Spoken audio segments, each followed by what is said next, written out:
All right, let's jump right into this explainer. Today we're unpacking an absolutely mind-bending theory from the Demetrian codexes. Imagine just for a second finding out that a famous historical story, one you've heard literally a million times, isn't just history, but, well, a disguised architectural blueprint. It's kind of like discovering your grandmother's old recipe book secretly holds live launch codes. The framework we're looking at today treats a foundational biblical event not just as history, but as an ancient, time-locked instruction set.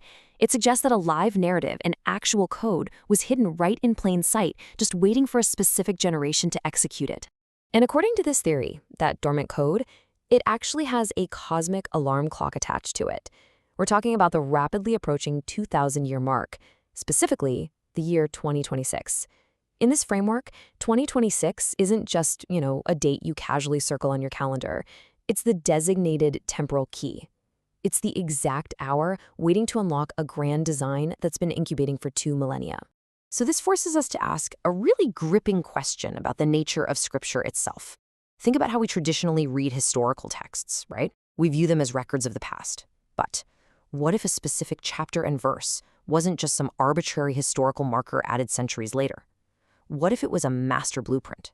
Basically, what if those numbers were intentionally designed to activate at a designated hour, acting a whole lot like a self-extracting computer program, waiting for the exact right moment to run? So let's start by decoding the divine signature and taking a look at the mathematical matrix of 2626. Now, the entire foundation of this theory rests on ancient Hebrew mathematics. You see, in a system known as gematria, letters actually hold numerical values. And the tetragrammaton, which is the ancient, unutterable name of God, often represented as YHWH, well, it has a precise geometric value of exactly 26. So that number 26, it's not arbitrary at all. It actually acts as the exact numerical signature of the Creator. Okay, let's look at how this operates from a legal standpoint. Under ancient Hebrew law, stating something twice creates an unbreakable legal seal. It's essentially the ancient equivalent of a notary physically stamping a legal document. So, by executing his testament under the highly specific coordinate of 2626, Matthew 2626, right? The theory argues that the Messiah was placing a divine stamp of absolute authority on his last will and testament. It's a double signature that permanently binds the inheritance. And this legal transference of the divine name directly to the disciples, it's actually completely backed up by the Gospel of John, chapter 17, verse 6, where the Messiah declares he has manifested the name to his followers.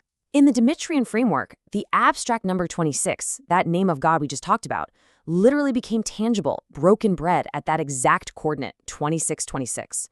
It wasn't a distant concept anymore. It was something meant to be consumed and completely internalized. So how exactly does this theoretical framework map out? Let's take a look at the inverse coordinate system, moving from hidden rooms to the internalized word. This illustrates a really dramatic architectural flip. Under the Old Covenant, the name was heavily restricted, kind of like proprietary software locked away in a corporate vault, spoken only by a high priest. But in this inverse coordinate, that very same name is broken open like bread and essentially made open source. It completely shifts from a closed, hidden system to a decentralized network, shared directly with the people without any earthly mediation or gatekeeper standing in the way. Which leads us right to our next major concept, breaking the cloaked seal and protecting the instruction set. Think about it. If you have a live autonomous code that totally bypasses the authorities of the day, how on earth do you protect it?